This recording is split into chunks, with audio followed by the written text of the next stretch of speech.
कि जो कमियां हैं, सरकार की गलतियां हैं, वो सीएजी में बताते हैं।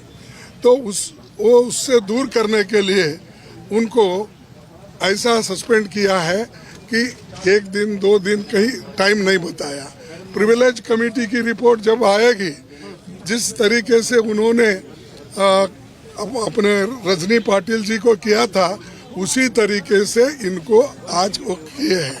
यानी डेमोक्रेसी को दबाना चाहते हैं और संविधान के तहत चलना नहीं चाहते।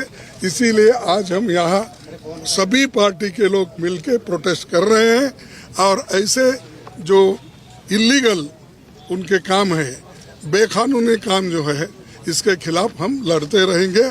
और फिर सदन जब शुरू हो जाएगा उस वक्त भी हम ये बात रखेंगे और उनको कहेंगे। Thank you. पार्लियामेंट सेशन आज खत्म है, ये बाहर भी लड़ाई जारी रहेगा। अरे ये डेमोक्रेसी को जिंदा रखने के लिए बाहर भी करेंगे, अंदर भी करेंगे।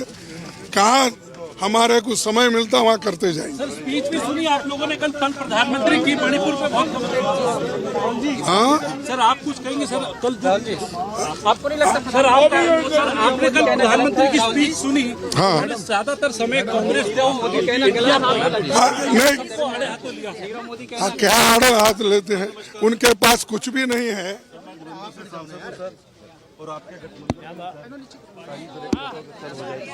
मेरे साथ पीछे कैमरा है आपके पास? हाँ जी सर।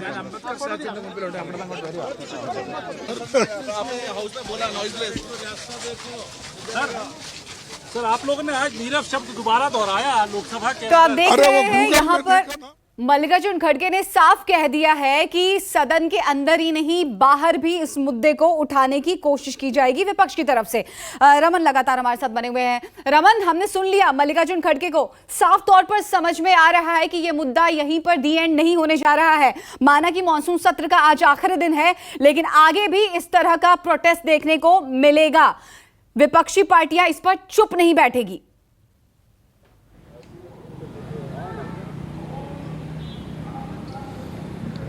जिस तरीके से अधीर रंजन चौधरी के साथ पूरा इंडिया गठबंधन चट्टान की तरह से खड़ा है, उससे एक बात बिल्कुल साफ है कि आने वाले समय में अधीर रंजन चौधरी के समर्थन में इस तरह की घटना, इस तरह का प्रदर्शन और भी देखने को मिल सकता है। हालांकि आज संसद का आखिरी सत्र है, आखिरी दिन है, और आखिरी दिन के दौरान जिस तरीके से देखने को मिला अधीर रंजन चौधरी के समर्थन में प्रोटेस्ट, उससे एक बात बिल्कुल साफ है कि इंडिया के सांसदों ने तय कर लिया है कि अधीर रंजन चौधरी के निलंबन को वो आगे तक ले जाएगी। कहाँ तक ले जाएगी ये अभी रणनीति साफ नहीं है, साफ तौर पर बताया नहीं गया है। लेकिन एक बात बिल्कुल साफ तौर पर ये साफ कर दिया गया है मल्लिकार्जुन खड़गे की तरफ से कि इस मुद्दे को हम लेकर पीछे नहीं हटेंगे, इस मुद्दे पर लगातार हम आगे बढ़ने का काम करेंगे।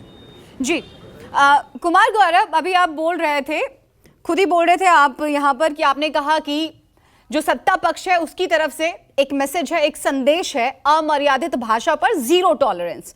तो उसी के जवाब में कहीं ना कहीं विपक्ष के मुताबिक अननेसेसरली एक्शन पर विपक्ष का जीरो टॉलरेंस। तो ये लड़ाई आने वाले दिनों में और भी ज्यादा अग्रेसिव होने वाली है।